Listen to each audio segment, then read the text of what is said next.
everyone, so we're going to be ranking today the villains of the Scream universe. All the ones who have donned the Ghostface mask and have played, you know, the killer in the movies 1 through 6. So we're going to rank them, so let's get started. First is the iconic Billy. I love him. He is the best one in my opinion.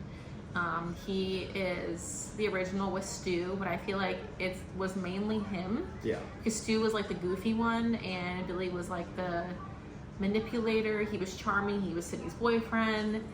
That was Wes Craven doing the, oh, it's not the boyfriend that it actually was, because you didn't expect him. He's the one that did a lot of the planet, it seems like, too. Yeah.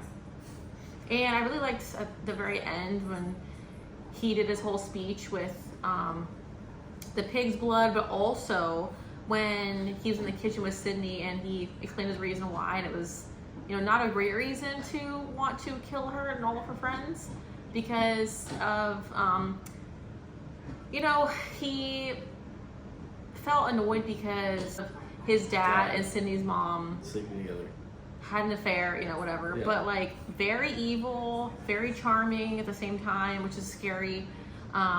Had that classic like bad boy thing, like probably started it all, I think, in the 90s. Oh yeah, for sure. Next is Stu. He was Billy's sidekick, assistant. He was the goofy one, the funny one, the silly one. Yeah. He definitely had jokes. I think he had a crush on Billy the whole time, which is cute. I think they were secretly lovers on the side. Yeah. I love Matthew Lillard and everything he does. Still, he's a great person. Five Nights at Freddy's. Yeah, but like this one was, I think, almost as iconic as Billy because again, it was the first two, and because you only thought it was like one killer, and then it was like, no, there's two. They worked together, and one was on the phone, one was doing the killing most of the time. So it was like. So you can't have one without the other. Yeah. Yeah. It's like yin and yang, I feel like. The iconic duo. Not just the duo, the iconic duo. Yeah, I'm going to say he's also iconic. Yeah, put them right next to each other. And I think he's still dead because how could you have a giant TV drop on your head and then still make it? In reality, you can't. Maybe in the Scream lore you can, but... Next is Mickey. Mickey Mouse. I don't like that he's just a film guy who is obsessed with movies in like a bad way and wants to be in them and wants to, you know, gain attention, and he just is like, he's just obsessed with movies, which I am too, but like you don't have to go that far. No, and also he just like doesn't have a good motive. Like that's a poor motive to me. So like he's only like average or even maybe dull because like I just did not enjoy him like whatsoever. I thought Scream 2 was fantastic, but I thought him as the reveal was so upsetting and so disappointing. I was like, kind of him. Bland. Next is Mrs. Loomis. Where would you put her? I would put her as average. I mean, she has somewhat of a good motivation to, you know, avenge her son, but also at the same time, your son was a killer. Like through and through. Your son was a murderer. There's no avenging that. He got killed for a killing. He was a mama's boy, and she took his side because she is doing the whole like Norma Bates thing, I feel like, and is obsessed with her son, which is weird. Well, this is also like it goes to like remember what we were saying about the last video we did with the cop covering up for his son, like, oh, my poor son, even though like he did all these violent, whitewashing murder basically. Yeah, and she nicknamed herself Debbie Salt and was like the reporter, like she like interviewed Gail or something. And I do love her crazy eyes. Crazy eyes, like, crazy like, woman. I mean, she was interesting as far as like, it was kind of cool that it was like his mom, but like she's just a creepy person. Next is Roman, which is Sydney's brother. Dull. Yeah, so Scream 3 is my most hated one. It's kind of like a cheap shot just to go for the family again. Yeah, it's kind of like Scream 3. They didn't really know who to pick, and it's the first time they did a solo killer. Yeah. And the only time they did a solo killer, because ever since then they've always done at least two. It kind of made sense with him though, because you think he is a big time director, right? And he was like a wannabe film director, and so he has a lot of experience as far as like doing things on and like, you know, planning things and yeah. like that. He has a lot. He's smart with like having experience with like a film set.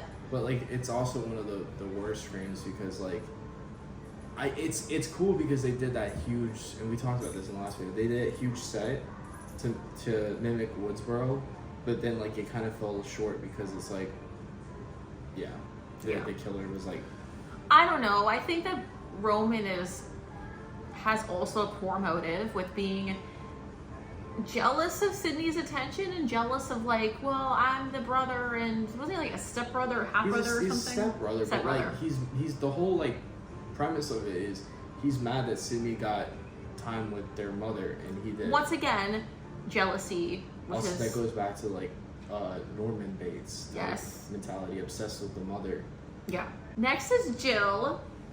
Say interesting. I love her. I would put her as iconic. Yeah. But if you want to put interesting, I would say interesting just because like she was. You pointed this out the other day when we were watching it. She was recording things happening the whole time. So I think she is very interesting because this is the first.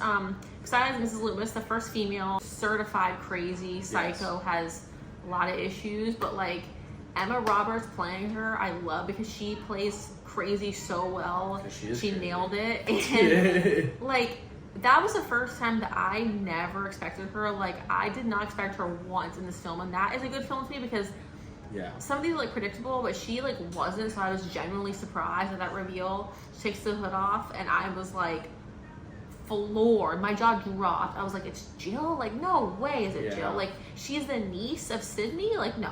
But then, like when you watch it again, like we were watching it the other night, there's little hints because when the said friend, it the other night when she's holding the phone, she's like holding it like this, like oh my god, like she's recording the whole thing from like a POV perspective. Yeah, when the friend gets killed in the bedroom, she's like filming the whole thing secretly, and also she pairs up with, you'll see Charlie the whole time. So she also, I think, is cool at the end when she tries to like fake her death and she runs into the wall with a knife and she falls on the glass table. Oh, yeah. She made it look like that, you know, she was the survivor of this brutal killing because Sydney was a survivor.